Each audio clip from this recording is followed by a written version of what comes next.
دوستو پوری دنیا میں روزانہ ان گنت لوگ فراڈ کا شکار ہوتے ہیں۔ ہمارے اپنے ملک میں بھی یہی حال ہے۔ کبھی سادہ لوگوں کو میسج بھیجا جاتا ہے کہ وہ کوئی انعام جیت گئے ہیں، اور کبھی گھر کی بیل بجا کر واشنگ پاؤڈر خریدنے کے بدلے گاڑی دینے کا وعدہ کیا جاتا ہے۔ دنیا بھر کی طرح ہمارے ملک میں پونزی سکیمز کے ذریعے بھی لوگوں کو لوٹا جاتا ہے۔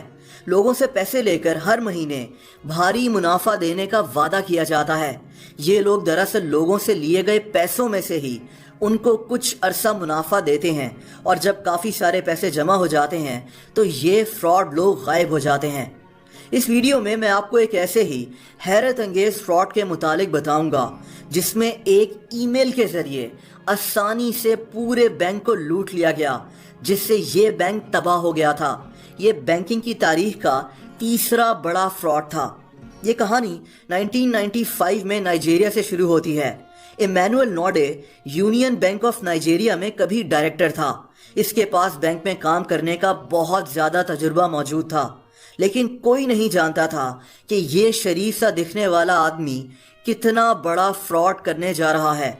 ان دنوں پال اگواما نائجیریا کے سینٹرل بینک کا گورنر تھا۔ ایمینوئل نے پال اگواما بن کر، یعنی نائجیریا کے سینٹرل بینک کا گورنر بن کر، برازیل میں ایک آدمی کو ایک ای میل بھیجی۔ اس آدمی کا نام نیلسن ساکاگوچی تھا۔ یہ آدمی بھی بینک میں کام کرتا تھا اور برازیل کے بینکو نوروتسے بینک کا ڈائریکٹر تھا۔ ایمینوئل نے اس ای میل میں نیلسن کو بتایا کہ وہ نائجیریا کے سینٹرل بینک کا گورنر ہے اور اس کے پاس نیلسن کے لیے ایک پلان ہے۔ اس نے ای میل میں لکھا کہ نائجیریا کی حکومت نائجیریا کے کیپٹل ابوجا میں ایک نیا ایئرپورٹ بنا رہی ہے، اور یہ لوگ چاہتے ہیں کہ برازیل کا یہ بینک اس ایئرپورٹ میں پیسے انویسٹ کرے۔ اس نے ای میل میں یہ بھی لکھا کہ اگر نیلسن کے بینک نے اس ایئرپورٹ میں پیسے انویسٹ کیے تو نیلسن کو $1 کروڑ کا کمیشن ملے گا۔ دوستو ان دنوں ای میل کا استعمال اتنا زیادہ نہیں ہوتا تھا۔ ایمینوئل ویسے ہی ایک بینکر تھا، تو اس نے ای میل کو اتنے پروفیشنلی لکھا تھا کہ نیلسن جو خود ایک بینک کا ڈائریکٹر تھا فوراً اس کی باتوں میں آ گیا۔ لیکن اصل بات وہ $1 کروڑ کا کمیشن تھا، جس کی لالچ نے اس کو اندھا کر دیا۔ اس نے فوراً ایمینوئل کو ای میل کا رپلائی کیا اور اس ایئرپورٹ میں پیسے انویسٹ کرنے میں دلچسپی ظاہر کی۔ ایمینوئل کا پلان کامیاب ہو گیا تھا۔ اگلے 3 سال تک یہ لوگ ای میلز کے ذریعے اور کبھی کبھی فون کے ذریعے ایک دوسرے سے بات کرتے رہے۔ ایمینوئل کے ساتھ کچھ فراڈ لوگ اور بھی اس کی ٹیم میں شامل تھے۔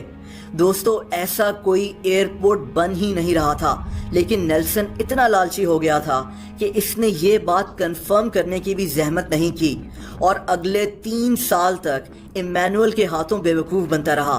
یہ بات یقین کرنا بھی مشکل ہے کہ صرف ای میلز پر یقین کر کر اتنے بڑے بینک کے ڈائریکٹر نے 1995 سے 1998 تک ایمینوئل کو اپنے بینک کے $242 ملین ٹرانسفر کر دیے، یعنی $24 کروڑ۔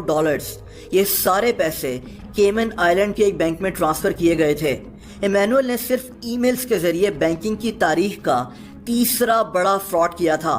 یہ آج کے دور میں بہت بڑی رقم ہے، لیکن اس دور میں یہ اتنی زیادہ رقم تھی کہ یہ برازیل کے اس بینک کے کیپٹل کا آدھا حصہ تھا۔ ایمینوئل اس کے بعد غائب ہو گیا۔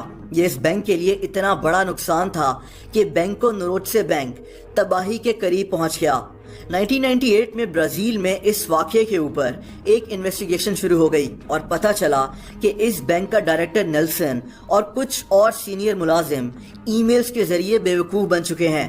نہ تو نائجیریا کے کیپٹل میں کوئی ایئرپورٹ بن رہا تھا، اور نہ ہی نائجیریا کے سینٹرل بینک کے گورنر نے ان 3 سالوں میں اس کو کوئی ای میل بھیجی تھی۔ ایمینوئل کو پکڑنے کے لیے برازیل، نائجیریا، سوئٹزرلینڈ اور انگلینڈ کی پولیس نے مل کر کام کیا۔ ایمینوئل کو کافی عرصے کے بعد گرفتار کر لیا گیا تھا۔ دوستو آج بھی دنیا میں لوگوں کو نائجیریا سے ای میلز بھیجی جاتی ہیں۔ کبھی یہ کہا جاتا ہے کہ نائجیریا میں ایک بہت بڑا بزنس مین اپنے پیسے آپ کے اکاؤنٹ میں ٹرانسفر کرنا چاہتا ہے، تو کبھی کہا جاتا ہے کہ کسی نائجیرین پرنس کو شادی کے لیے کوئی لڑکی چاہیے۔ یہ فراڈ لوگ ہر سال کروڑوں ڈالرز دنیا بھر سے لوٹ رہے ہیں۔ یہی کچھ ہمارے اپنے ملک میں بھی ہو رہا ہے، بس یہاں واردات کا طریقہ مختلف ہوتا ہے۔